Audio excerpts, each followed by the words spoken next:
Suzanne's Paparazzi Jewelry, 24/7 shopping available. 160920 is the code. Show her some love, like she showed us.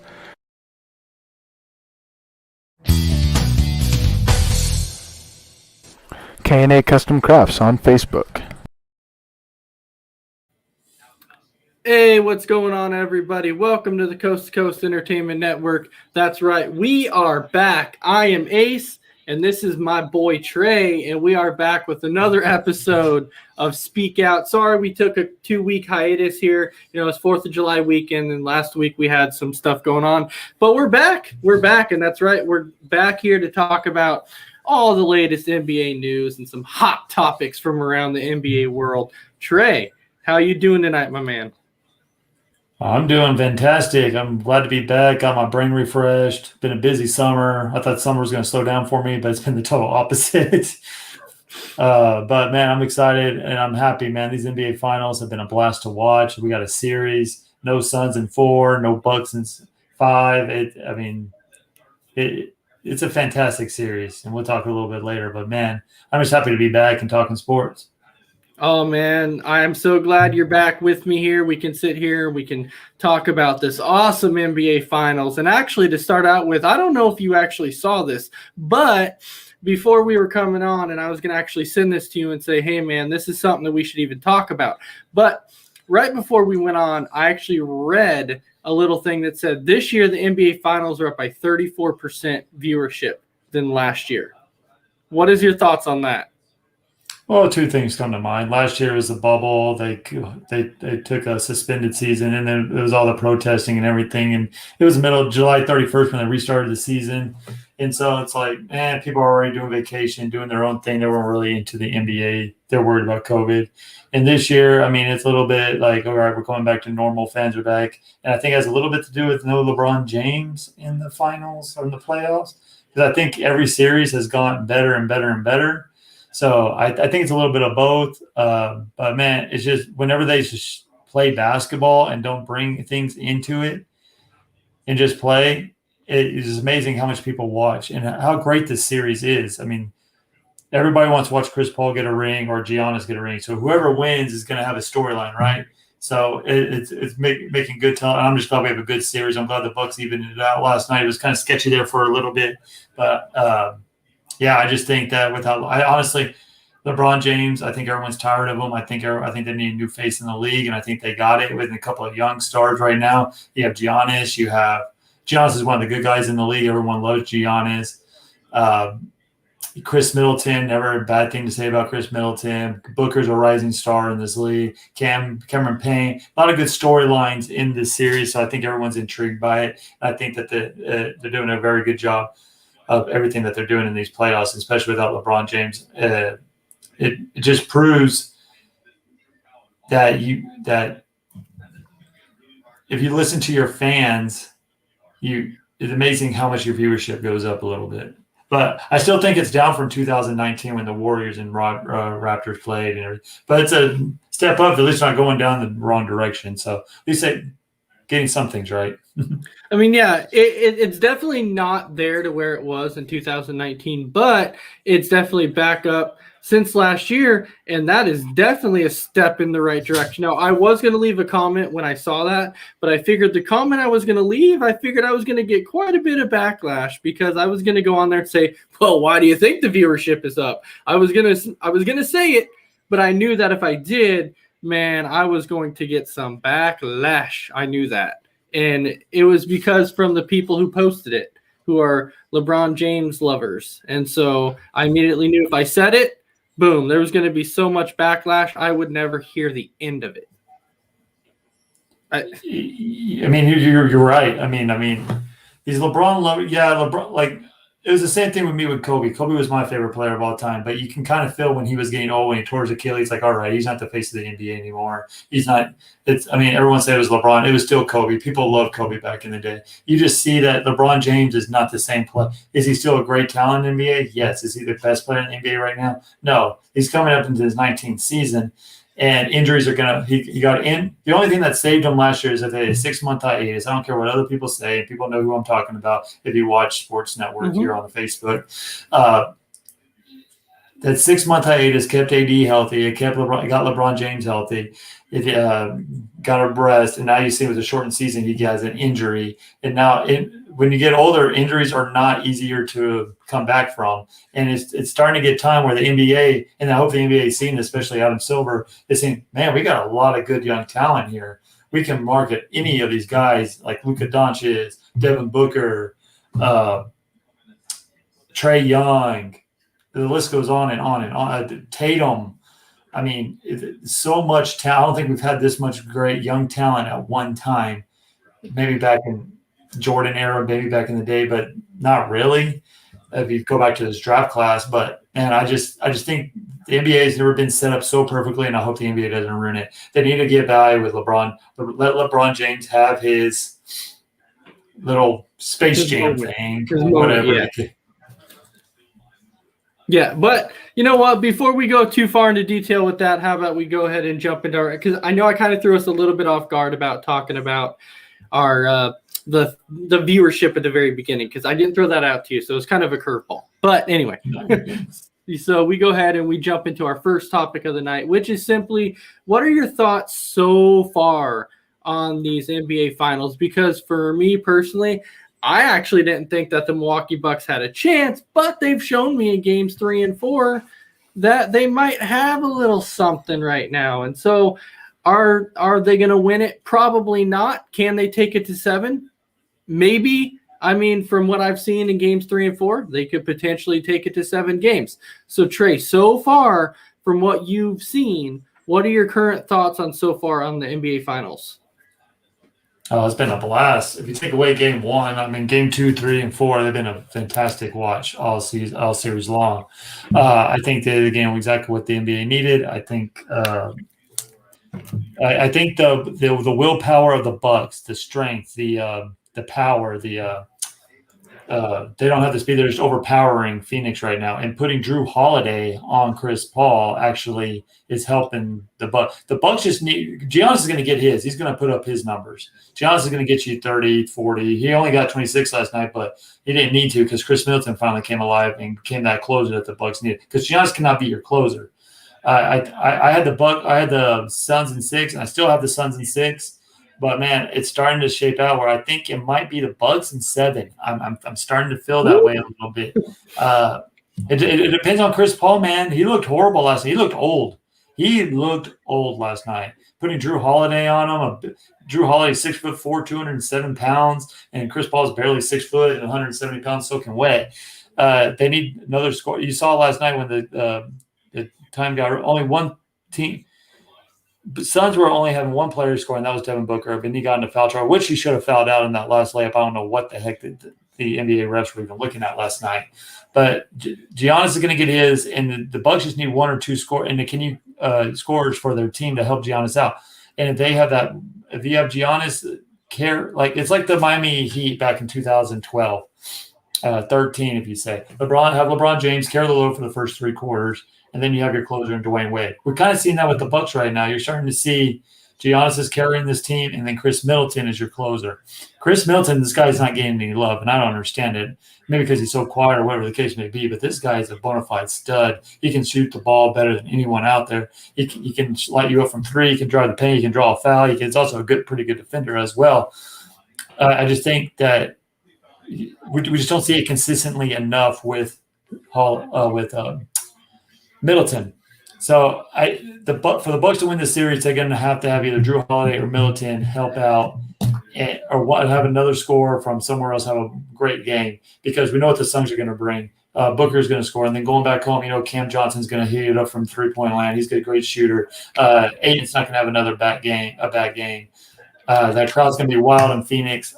I still think the Suns win in Game 5, but I would not be shocked if the Milwaukee Bucks go ahead and take this in Game 5, and then the Suns win in Game 6, and we're back in Phoenix in Game 7. It's just the way it's been. The Suns have closed out every series on the road, so it could go either way. But I just think that the key difference is this: if you're the Phoenix Suns right now, if you're a fan of it, like we were up 7 points late in that fourth quarter with only one guy scoring, Devin Booker. If you're Milwaukee, you're like, all right, we kind of figured them out. We took their punch. We're outpowering these guys, right? So I think both teams, like I said earlier, before the series start, I just think that the coaching's out the window. Everyone knows their plays. We're getting in the clinches of Game 5.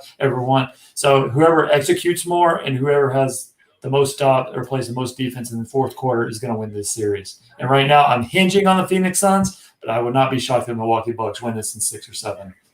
Well, yeah, if you remember, too, before the series started, they said that somebody else besides Giannis was going to have to step up. And they finally found that man in Chris Middleton. So I actually give Chris Middleton kind of a lot of credit right now that people are kind of overlooking Chris Middleton at this point, which you should not be overlooking Chris Middleton because I think he's really stepped his game up in the finals. He's been really helping Giannis out.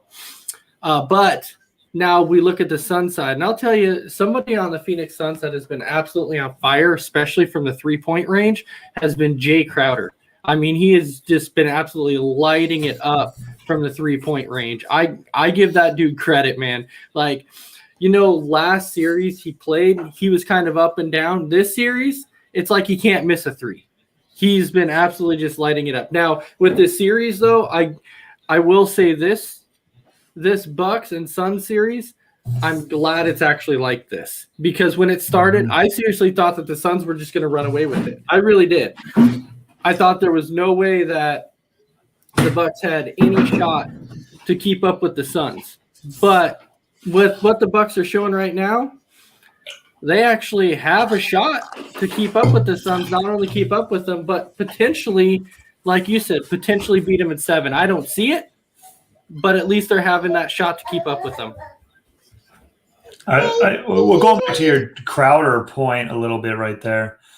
He's wily and he's a streaky shooter. There's days like last night, he had a great first half, and then in clutch time, he couldn't hit a shot in the last 4 minutes of the game.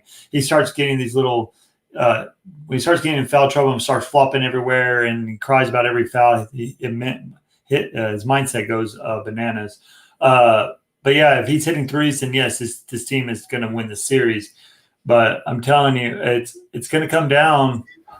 The Suns always start fast. Every series, they start fast and they let one game go, and then the last series, they had the Clippers down 3-1. They could have won in Game 5. They didn't. They choked, and then they had to go to the Clippers and win in Game 6. I just think that this is going to go 7. I think the NBA needs it to go 7. I think we have potential for a Game 7 next Thursday night, and it's going to delay our broadcast a little bit because it's Game 7. I don't think anyone's going to watch us and watch Game 7 instead. But right. I just think whoever executes more and whoever gets the help with their great score on either team is going to win this series, and who gets stops in the fourth quarter. That's going to be the key. And right now, I'm leaning my head towards the Bucks a little bit because they're executing more, maybe because they're at home, but their defense clamped down in that fourth quarter. They only held the Suns at 21 points. Booker, if he needs to stop getting in foul trouble, he needs to start learning how to be aggressive without fouling, right? He needs to learn how to keep his mind in the game and that he's a valuable asset. He's on the verge of being a superstar in this league, but he cannot be fouling out, and he should have fouled out with about 8 minutes left to go in that game last night. And then the Suns would really been in trouble because Chris Paul was a shell of himself last night. Now look for Chris Paul to bounce back tomorrow night or Saturday night. Look for Cam Johnson to heat up. Booker's going to have a good game. I think look for the Suns to come out blazing, but I think Milwaukee will hold it, and I think it's going to be a tight game going from here on out because I think both teams have kind of figured each other out a little bit. All right, so why don't we go ahead and jump into a few of our comments quick here. So Brandon Herrera, he's saying, "What's my man Trey? Finally, someone that makes sense."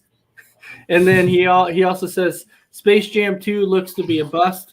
Honestly, I don't even know if I'll watch it, to be perfectly honest. I'm not watching it. It's going to only depend on if my kids want to. But, and then Isaiah, so what is up, Isaiah? He's saying, "What's up, gent?"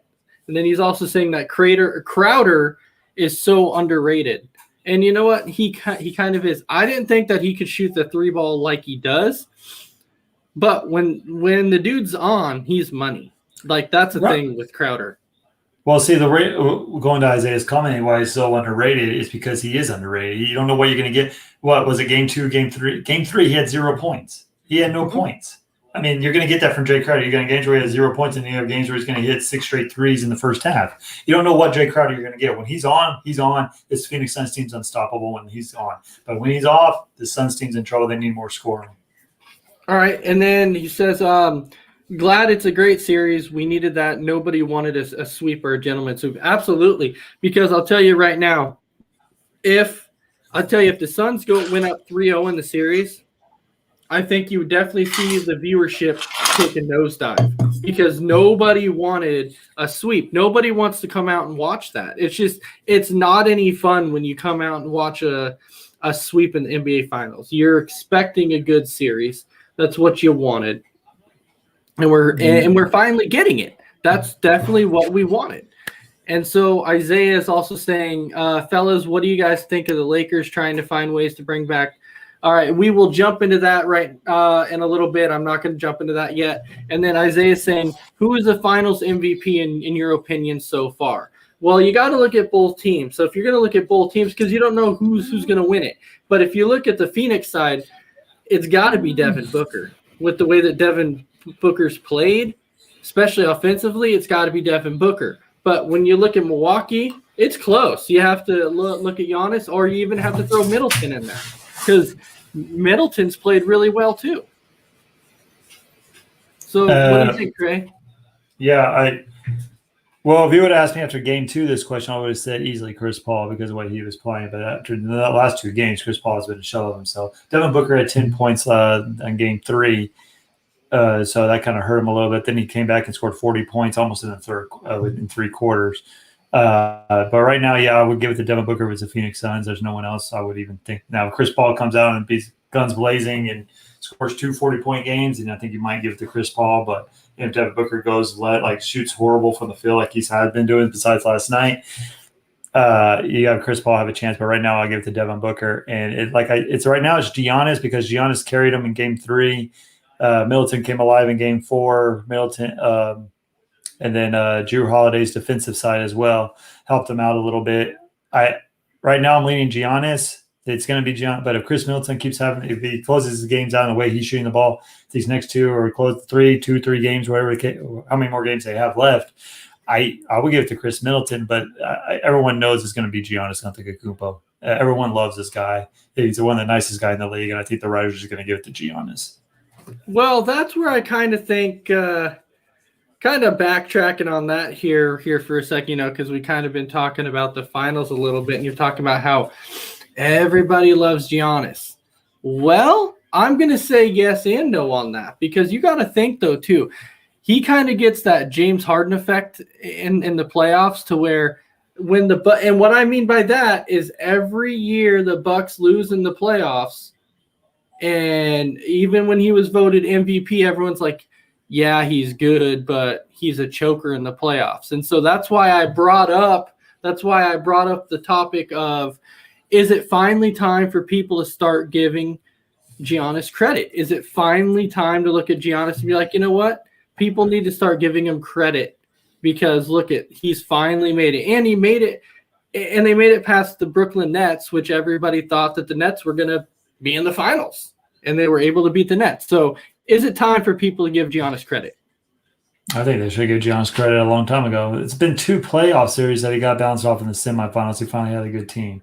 You have to go through heartbreak in the NBA. Jordan did. Jordan couldn't get past the bad boy Pistons for the longest time. Giannis couldn't get past the second round. But you know what? It only took him 3 years to get to the conference finals, and now he's in the finals, right? So he figured things out. He's still in he's barely in his prime right now. He has still many more years to go.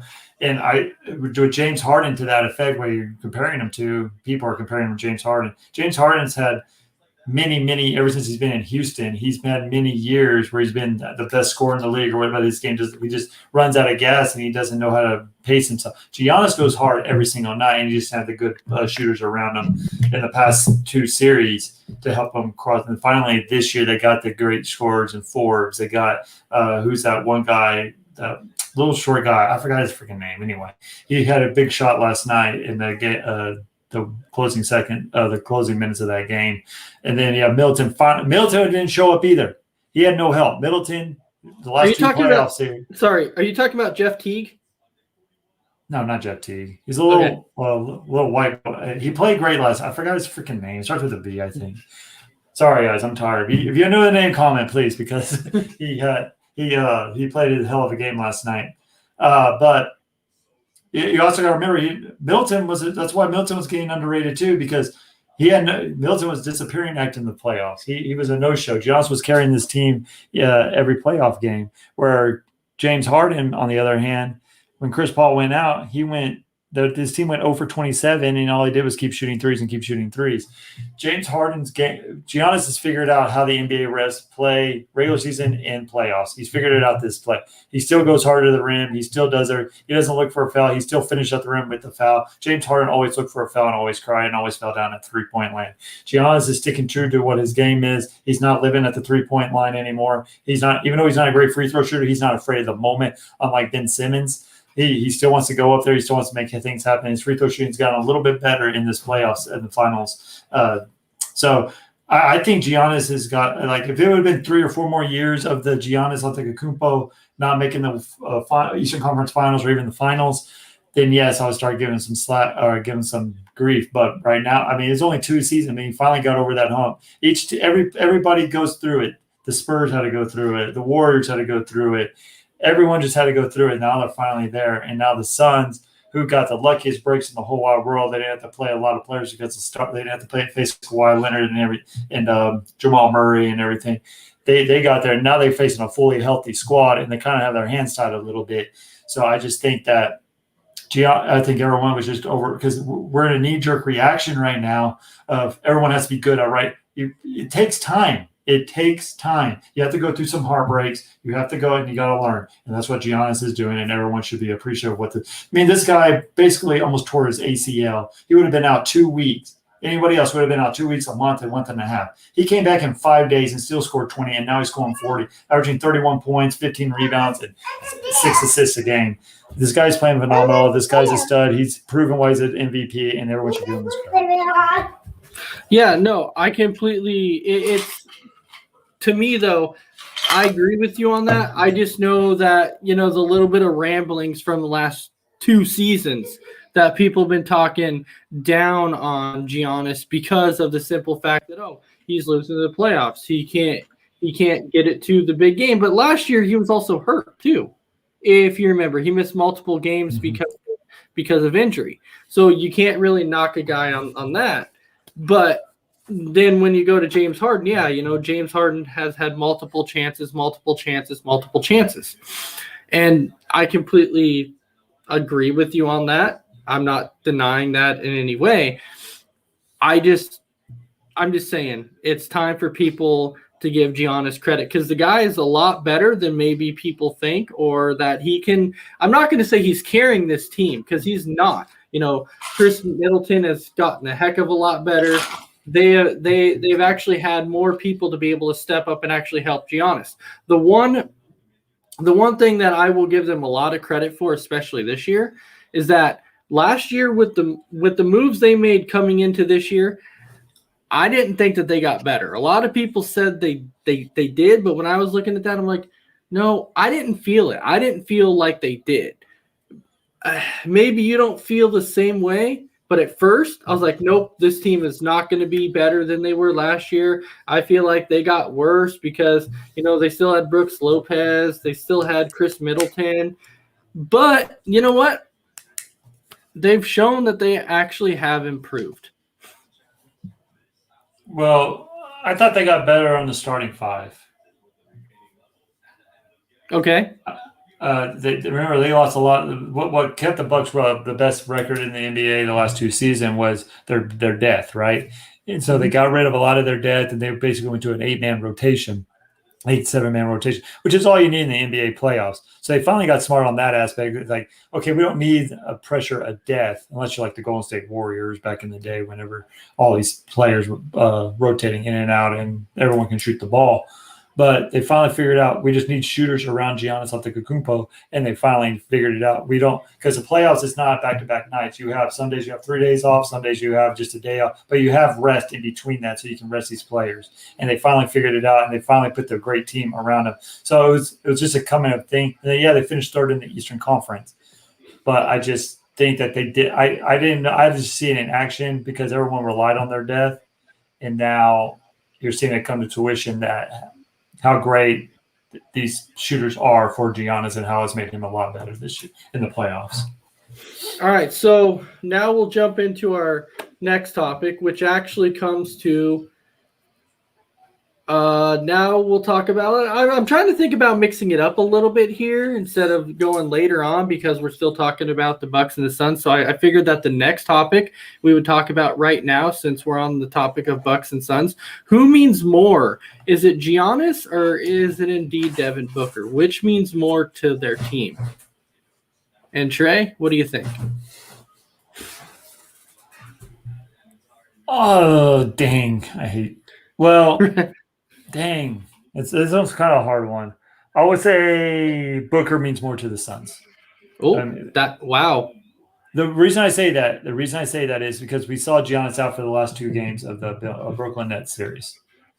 And we saw what the Milwaukee Bucks did in those 2 games. Chris Middleton came alive. They spread the ball out. They had perimeter shooting all the way around. Giannis wasn't there to clog up the lane a little bit, so they had shooters all the way around. They can dribble, drive, and everything like that. So they've proven that they can win games.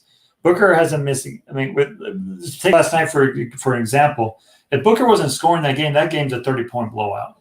Let's just be honest with ourselves. Booker kept them in that game for the majority, and even kept them in the lead. Even James Crowder, not James, whatever his freaking name is, Crowder, shot the ball very well, and then Cam Johnson shot a little bit. But if you take Devin Booker off that team last night, I mean, we saw it easily in game three as well. We only had 10 points and how they got blown out. So I think Devin Booker means more just because of the scoring aspect, where we've seen where the Bucks can win without Giannis Antetokounmpo, if that makes sense.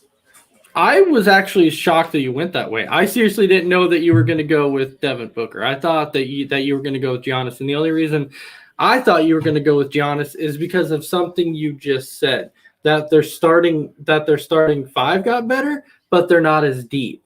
The Suns are a lot deeper of a team than the Bucks are. And so I feel like you take Devin Booker out, they'll still be able to win games. And I think one big factor that really helped the Bucks against the Nets when Giannis was out is the simple fact that Irving was hurt and Harden wasn't 100%.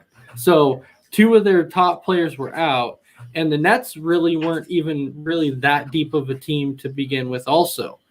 A lot of people were saying that the Nets were at the beginning, but I didn't think that they were. And so that's why I believe, to me, if you look at it, I believe that Giannis actually means more to the Bucks than Devin Booker means to the Suns.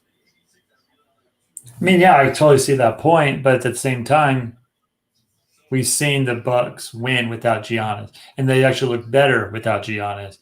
Maybe because, like you said, I understand what you're saying, but we saw what happens when Devin Booker's not scoring and he's benched in the 4th quarter compared to Giannis being out. The Bucks team was moving that ball and looking better. The Suns looked like a shell of themselves, and they didn't have any scoring to help with Booker. I'm seeing your side. I am seeing your side. I just feel like the Suns are just more of a deeper team.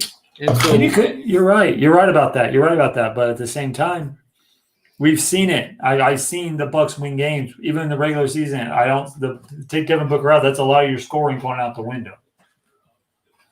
Trust me.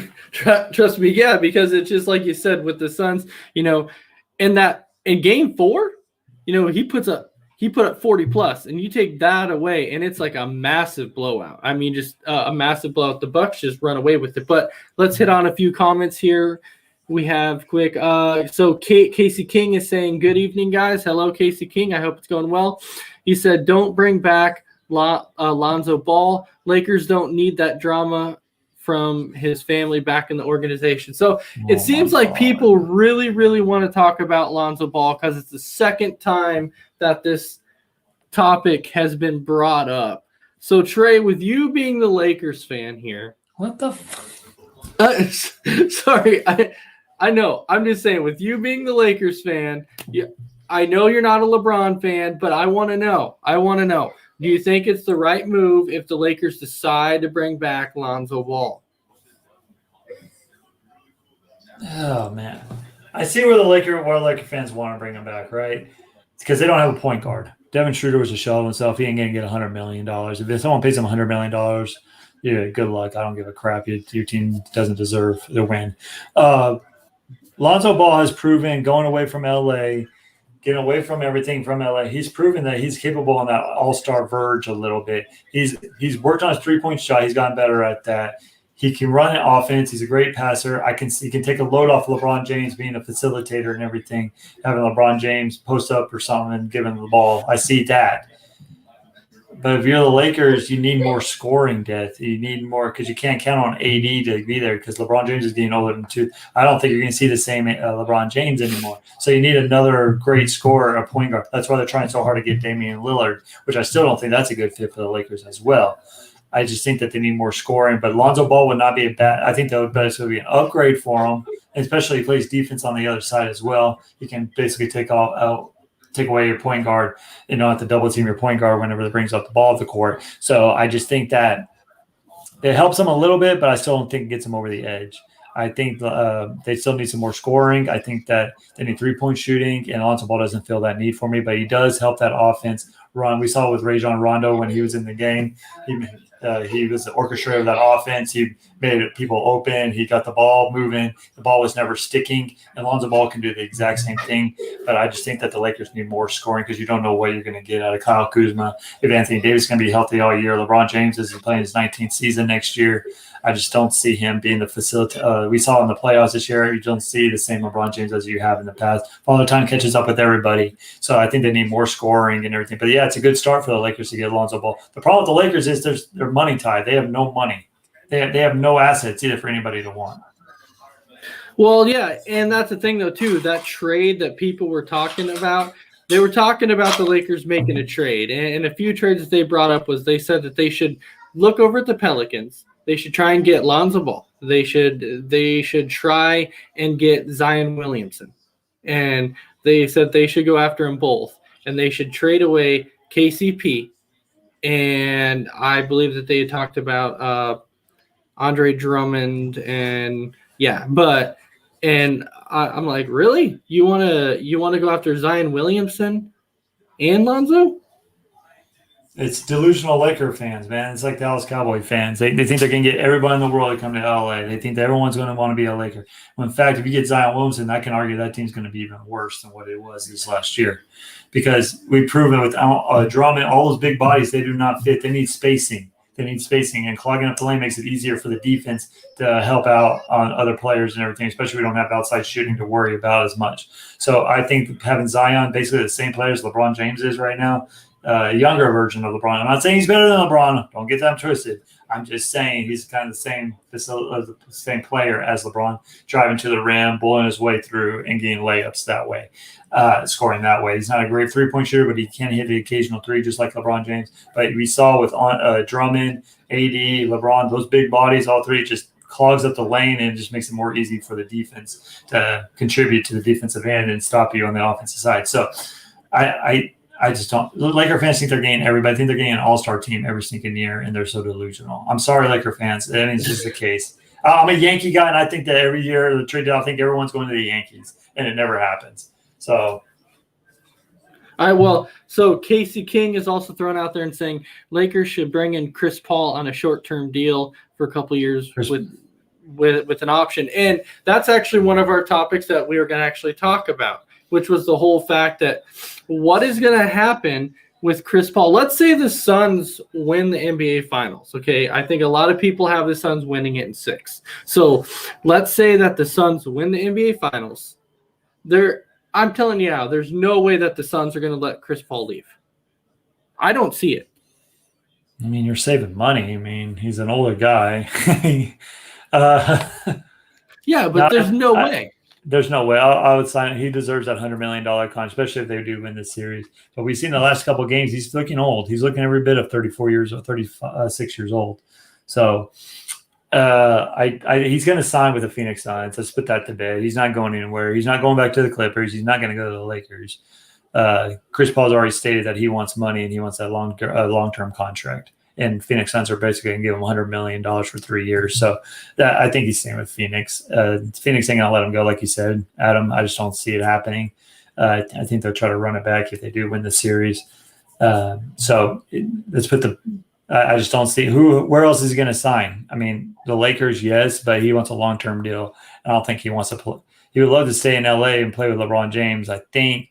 But at the same time, I think he doesn't want to either because he knows how LeBron James is. And so I think Phoenix is a destination. I think he stays. I think he does too. I mean, because personally, when it comes to Chris Paul, I don't think he's going to want to. Maybe there's no way that Chris Paul is going to want to go to a team that's talking about rebuild. There's no way. He's been through it. Now, if he wins a championship this year, it'll be his first one. And you know what? Congrats to Chris Paul if he gets it, because it's a guy that I think rightfully deserves the championship for everything he's done, every team he's played for. Congrats, man, if you're able to get one. And I hope he does. We do have a few comments, just really quick, Trey, and then I'll get to you. So Casey King says, I don't see Paul leaving Suns, but it wouldn't hurt to at least try and get Paul. Hey, you can try all you want to. You can try to get $1 million. Anything you're going to get it. And then he says, I'm with Trey. I'm not a big LeBron fan either. Great player, but not a leader. Amen. All right. I agree with so that. you were going to say something right before I got to a few comments there. I would not be shocked if the Clippers make a run at him. Even though he was in the Clippers need a point guard. I can see that happening a little bit more than the Lakers. It was a way different Clippers team then, because it was Blake Griffin and DeAndre Jordan. Way different team. New ownership. Yeah, way different team. Now, imagine if Chris Paul actually goes to the Clippers. Imagine how much better the Clippers would be. That's if though that the Clippers don't decide to kind of tear it down or whatever. But I don't think they're going to. And the reason why I said I don't think they're going to is because I think they're going to put in the factor of the Kawhi Leonard injury. I think that they're going to look at that and say, you know what? If Kawhi wasn't hurt, how far could they have made it? They might have made it to the NBA Finals. They would have been your champions this year. You think so? Oh, no doubt. Yeah. Man, and as a Lakers fan, though, as you being a Lakers fan, is that tough for you to say? No, because I'm not a true Laker. Let's put this to bed, Adam, Mr. Ace from the West Coast. Okay, yes, put it to bed, yes, please. I was a Laker. Let's just be honest. I'm actually not a fan of any team. I'm just going to be straight up honest with you.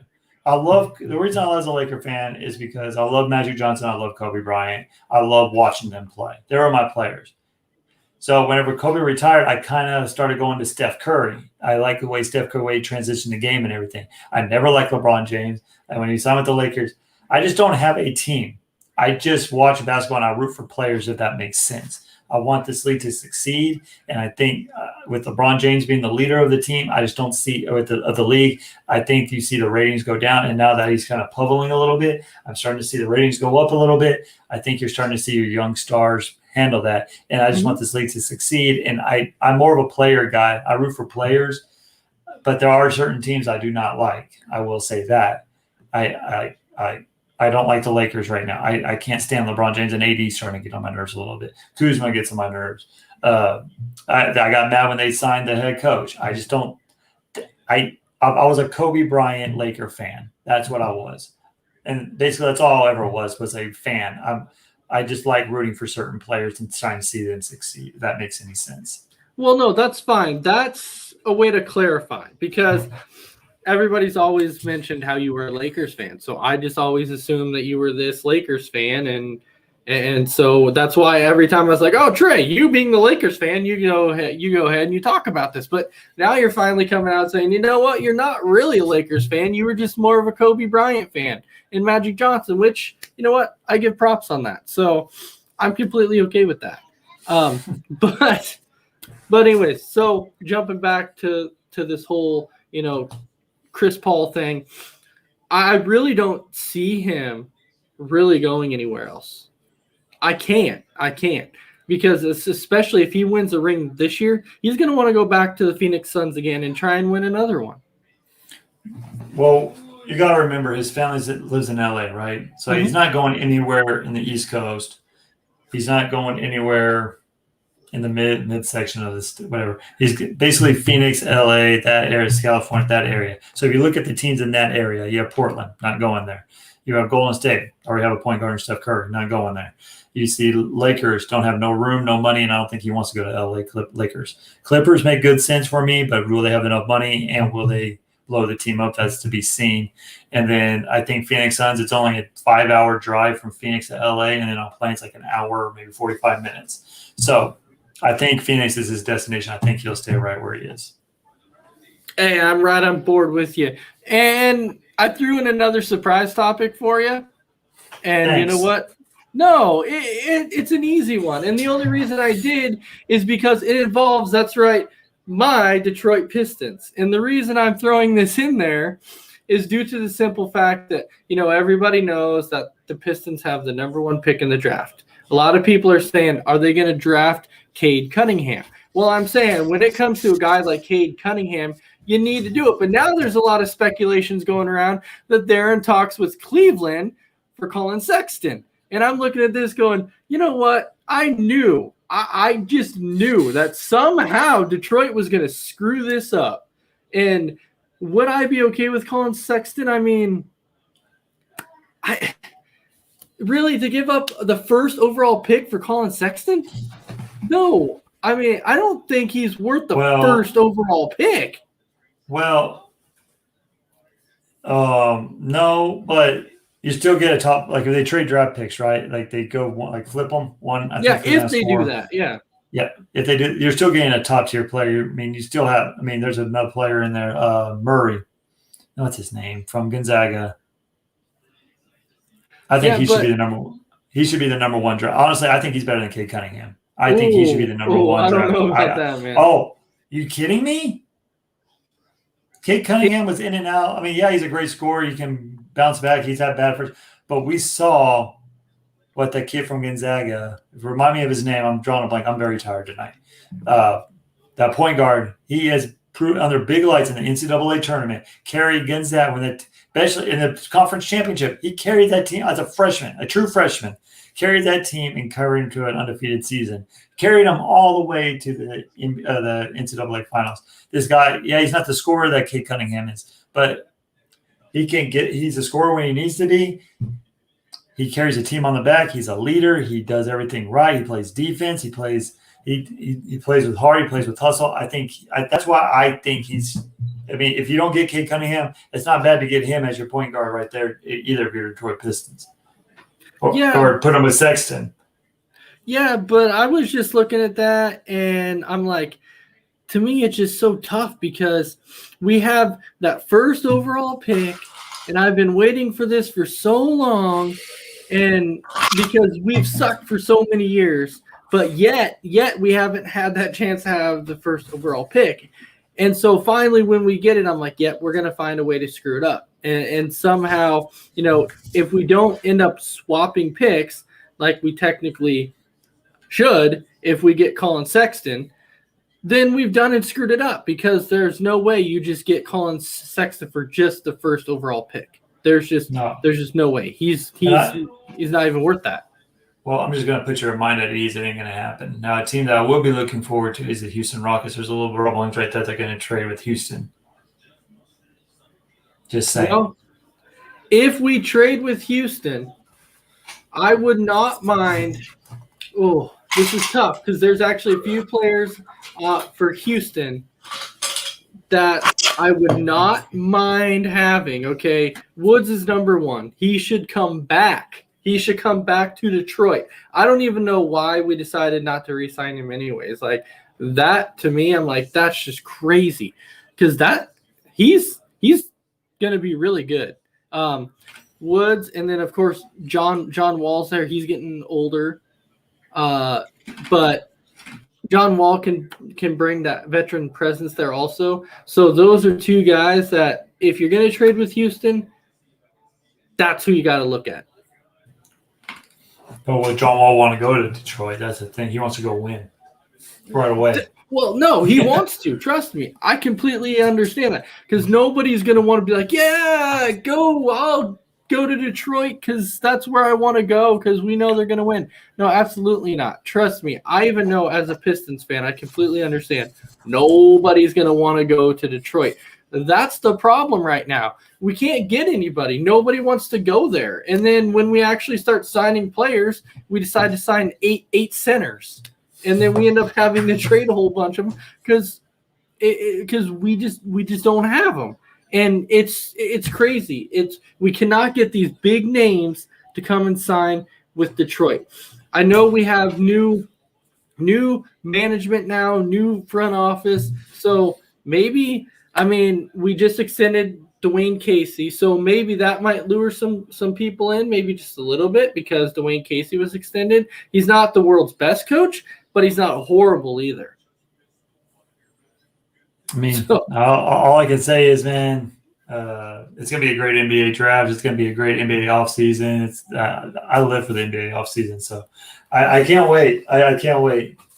Okay, but what do you think?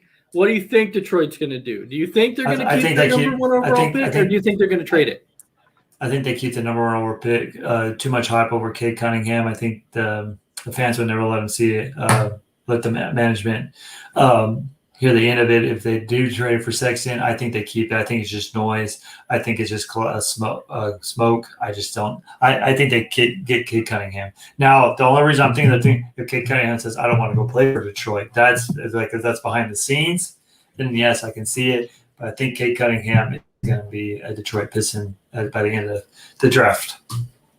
Which I'm telling you, I know you're saying that I might be wrong, but I'm looking at this going, this might be a no doubt number one overall pick. I'm not saying Cade Cunningham isn't going to be a great player. He might even be a superstar in this league. I'm just looking at that kid from Gonzaga, and I seen him play a bunch of basketball last year, and I also saw Cade Cunningham play. Cade Cunningham is already be found in the first half of a lot of these games. So it's kind of Cade Cunningham is a 6'10" point guard. He can pass the ball, he shoot the ball. But I'm just telling you, that kid from Gonzaga is the bona fide stud. I've seen what he can do in big light situation. He's going to be a superstar in this league. And me personally, I would take him number one. But Detroit, you do you. Whatever fits your need, baby. Cade Cunningham, congratulations. It's still not a bad pick. I'm the only I'm like Skip Bayless. I'm probably the only one making only sense in my head. Everyone else is probably like, you're stupid and idiot. What are you talking about? Cade Cunningham's a top 5 player. But I just think that the kid from Gonzaga is a lot better. And I don't know why his mind is going blank on me right now. So, for all of you watching out, speak out really quick.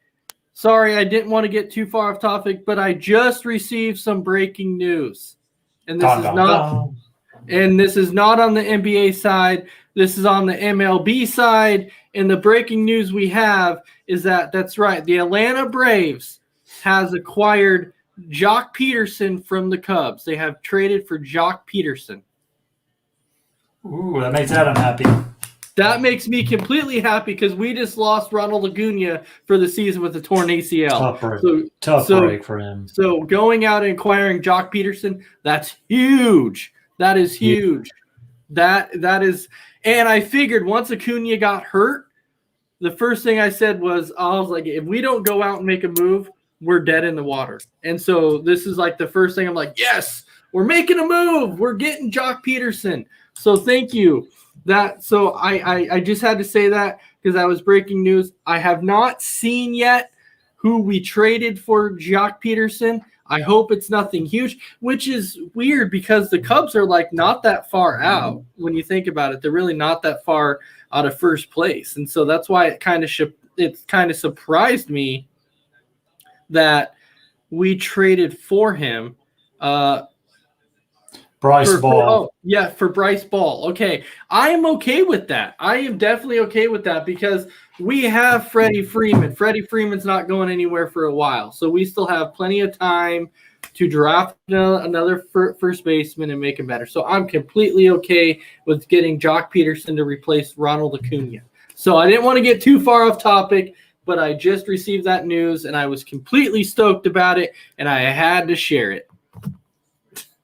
I'm just happy that you have a great night. Now you can have a happy weekend so the Braves can do it. Because remember earlier in the year, I told you, relax. We haven't reached the All-Star. This is the time where we start getting cranking, right? This is the time where trade deadline's happening. This is right. We're almost there. We can see the light at the end of the tunnel. This is when you got to start winning games. And this is when the Atlanta Braves are going to come back and win the division because we do not trust the Mets. No, and trust me, I'm right there with you. But when Ronald Acuna went down, my first thought was, oh, crap. Because I thought, how do you replace his glove and how do you replace his bat? Well, checkmate, I guess. I'm not saying that Jock Peterson is as good as Acuna because I don't think he is, but it's the simple fact that now we actually have a decent bat in the lineup again to replace him and a good outfielder because we didn't have the depth in the outfield position. We would have had to call somebody up from AAA because Pache was still hurt. We could have called up Waters. Drew Waters is still there, but I don't think he's quite ready yet. So I'm completely okay with Jock Peterson. Yeah, I mean he's not Acuna, but you have Peterson who's a world champion, so good job. Yes, thank you. And so we're almost at that time here to where we're almost at that hour mark. But one final thing here, and I know, Trey, this is going to get your blood boiling, so I have to do it. I have to get you a little rant going because this is what I saw the other day. That somebody put this meme on Facebook, and I was like, oh, I have to share this to Trey. And since I didn't share it, I'm like, I have to bring it up tonight because I want to get your thoughts on this. So they came out and they left this meme that said, you know what? Everyone is like, oh, yes, Chris Paul might get his first ring. And everyone's like, but he's played for 5 different teams and he might get his first ring. But then everyone's giving LeBron James a hard time because he's left and played for multiple teams and got multiple rings. Like, so what is the difference? The difference is Chris Paul didn't leave to be a superstar team. LeBron James went to 3 Hall of Famers, one of the best shooters in the world, and Ray Allen. He also had Birdman. He joined lines of 3 Hall of Famers. Chris Paul's teams, he joined James Harden, who's never won a championship. He joined the Clippers, who never got to the Western Conference Finals. He joined the freaking Phoenix Suns, the Thunder, who took that team to the playoffs, who has no all-star on that team, and took them to the playoffs last year. This year, he went to Phoenix, who did not even make the playoffs. Chris Paul just makes these teams better. LeBron James goes and basically creates super teams where Chris Paul actually doesn't, and he just works within the system. That's the difference in that. Don't give me that bull crap. And you know what else I'm tired of? This is way off topic a little bit. I don't know. But I hate that emotion, like, look at the team after LeBron leaves and everything. Yeah, let's look at that. How crappy they are. Because everyone leaves after LeBron James. It's not the same freaking team. Everyone leaves. I mean, it's asinine to think that these LeBron James LeBron sexuals, why? Just let the guy go. He had a great career. He's never going to be Jordan. Stop whining. These millennials have no idea what the heck they're watching because back in the day, Jordan would be averaging 40 points and had probably 10 championships by now. Where LeBron James in the 90s, remember the no-fight rule against Jordan? Uh-huh. What do you think LeBron James would have done? Ren, they're fouling me. Oh, my God. I'm 6'8", and I can't handle this much pressure. Give me a break. But anyway, going back to this topic. The difference is Chris Paul has not joined a 3. Yeah, remember, he got traded to the Clippers because that trade for the Lakers got voided. He got traded. He didn't join them. He got traded. Second of all, he went to a crappy – not a crappy Houston Rocket team, but he basically almost beat the Golden State Warriors by himself because James Harden was nowhere to be found, and then he tore his hamstring. James Harden could never beat the Warriors, so he had to join and then brought in Chris Paul. And then they trade him to Oklahoma City and takes that team to playoffs. There's no All-Stars or no studs on that team besides Chris Paul. Yeah. And then you go to Phoenix, who has never been in the playoffs, and now they're on the verge of winning the NBA Finals. That's the difference. But because that was actually one comment that I was going to make when they said it, when they're like, "Oh, he's on his 5th different team," and I was going to say, but there is a difference. It's because some of the teams he played for, he was traded there, so it's not like his contract expired and then he goes, "Oh, I'm going to go play on that team." He didn't choose to. On a bunch of his teams, he got traded. So that's not even the same as going to choose to go play for a winning team. OKC had no reason to make the playoffs, and Chris Paul brought him there. I will say this. I saw something too. LeBron James gets rid of his young talent, and they don't – and then Chris Paul goes to the young talent and is in the finals. So let's just see which way it's just stupid. What, like, if it ain't LeBron James, we just got to keep LeBron James relevant. It's all these LeBron sexuals have. I'm not saying Chris Paul is better than LeBron James. Not saying that at all. But let Chris Paul have his moment instead of talking about LeBron James for one freaking second. It's not LeBron James's league. It's not LeBron James nothing. LeBron James is not going to touch Jordan's footsteps. Not even going to touch Kobe's footsteps in my estimation. So I'm just saying maybe top 5 player of all time. But in my personal opinion, if you watch the 80s and 90s, it's totally different basketball, and you got to compare the two. I just say that Chris Paul has made everyone around them better, where LeBron James doesn't want to he's got to trade for all of his friends and everything like that, and doesn't want to work with young, talented players. Because we're seeing what Brandon Ingram and Lonzo Ball are doing in New Orleans. They're doing pretty good. Ingram became an all-star. And look what he did with Kyle Kuzma. Kuzma was like, oh, he's going to be the next all-star for the Lakers. Oh, I'm sorry. He looks like he's a bench warmer now. He can't even score a point. He's changing his hair color every 5 seconds. So that's the difference with me and LeBron James. I think Chris Paul makes a lot of people better. And I think LeBron James has all the assists and he makes a lot. But you got to remember, he doesn't work with young, talented players. And he never had. He got rid of everyone in Miami. He's got rid of we went back to Cleveland and got rid of Andrew Wiggins because he was the first round. He didn't want to work with him. And got Kevin Love. So it's nonsense. Just let Chris Paul have his moment in the sun. Good God. Nothing has to be about LeBron James all the freaking time. Well, that's the problem. It's like if it's not about LeBron, people don't want to, like, for all the LeBron James lovers out there, if it's not about him, they don't want to hear about it. It's like, oh, you know what? This player's about to win their first ring. Oh, well, that's nice because, LeBron, it's like, oh, who cares? Let the guys who are playing in the finals right now, let them enjoy their time. Exactly. It doesn't need to be about anything else. If Giannis wins his first ring, let Giannis enjoy it. If Chris Paul wins his first ring, let him enjoy it. Let these guys enjoy their time. It doesn't have to be about anybody from the past. It doesn't have to be about LeBron James. It doesn't have to be about Jordan. Just let them enjoy their time in the moment right now. And you know what? I'll tell you right now, I cannot feel any better for this Bucks and Suns team because these are two teams that rightfully deserve to be here, and I'm excited for them. And to me right now, it doesn't matter who wins this series. I just want to see a good rest of the series. That's what I want to see. And however it turns out, that's okay. I'll be happy for either team that wins it. I'm right there with you. But I will say this on an ending note. I'm not talking about LeBron James anymore. But everyone's talking about the Phoenix Suns are not going to be one of the betting favorites next year if they do win the NBA. They're not going to be one of the best teams in the West. Why not? They proved you wrong this year. What? This team's good. This team is excellent. They have shooters. They have defender. Monty Williams is a hell of a coach. Devin Booker's only going to get better and better and better. Cameron Payne's going to get better and better and better. Cam Johnson is going to be shooting the ball a lot lights out better with it each year it goes along, and Aiden's only going to get better. So why can't they be one of the favorites? I don't understand that. I don't. You have LeBron James who's coming up a year older, Anthony Davis who can't stay healthy, Kawhi Leonard who can't stay healthy. You don't know what you're going to get from Chris or playoff PM Paul George. You don't know the Utah Jazz are going to be Utah Jazz until they prove me otherwise. They're only a regular season team. Donovan Mitchell needs to get the hell out of the Utah Jazz and go to a contending team because he's never going to win a championship with that organization. And then the Portland Trailblazers are the Portland Trailblazers. They're never going to win with Damian Lillard or CJ McCollum. They got to break that team up too. So tell me why not the Phoenix Suns going to make another championship run next year? I'm tired of this crap.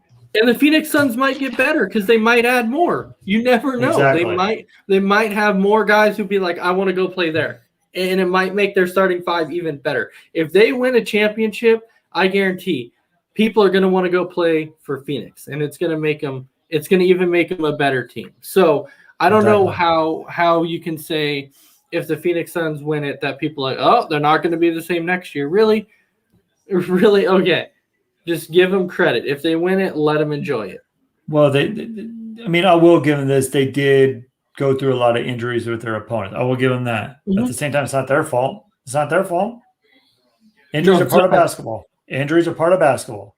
Injuries are part of any sport. They're part of any sport. Exactly. So, like the Warriors would have won the 2019 championship if Kevin Durant didn't tear his Achilles or Klay Thompson broke it tear his ACL. Just saying that. But we don't hold that against Kawhi Leonard, do we? I'm just saying. Injuries are part of the game. And the reason you're having – I will say this, and I'll shut up about LeBron. When he came out and said, this condensed season is making us more injured. No, you're getting more injuries because you're not playing as much. You're taking load management. Your body's you're not practicing. Your body's not taking a beating. Your body's not used to the contact, and that's why your injuries are happening. You saw Jordan play 82 games every single year almost, or close. He broke his ankle, but he came back. But you didn't see much injuries because their bodies were used to taking that pounding each and every night. And same thing in the NFL, you're starting to see that as well. So they need to start getting more rep and stop doing this load management crap. That's exactly what they need, and just start playing basketball. I couldn't agree more with that. But now we're at the hour mark, so that's going to be the end of the show. So I do want to thank everybody for coming and watching our show, leaving comments. Trey, thank you. I'm glad that we got to do another episode of Speak Out. And next week, like Trey was saying, our show is going to be pushed back because maybe. Well, yeah, because if we go to 7 games, the show is going to be pushed back later because we're going to want to hop on after Game 7 happens. So at that point, you'll hop on. You can engage in conversation with Trey and I about Game 7 and who will come out as your champion of the NBA. So with that, Trey, any final words that you want to say? No, man, just everyone should have a great weekend. It's summertime. Be safe out there. Just be careful. Just have fun. Enjoy some basketball. Enjoy time with your family. MLB is starting to get good right now. Mm-hmm. It's trade deadline's coming up with almost over a month away, or 6, I can't remember. Is it July 31st? Yeah. Yeah, so 3 weeks away from that. You got NBA free agency draft coming up. Then 3 weeks, we're preseason football. Cowboys. I can't wait. Steelers in preseason. So we're right there. We're starting to get back. Everything's starting to get normal.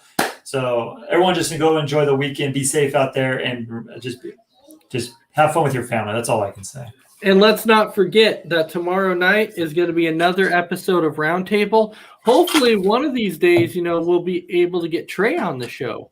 You never know. It's a roundtable discussion. I think Trey, you would like to hop on the show and check it out because it's a lot of fun. We do have a lot of fun. I watch it.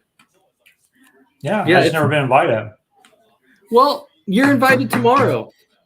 Well, I got to see. I'm house sitting with my family, so I'm trying to see what's going on. All right. Well, you hit Friday me up nights are tomorrow. hard. And let you know. Yeah.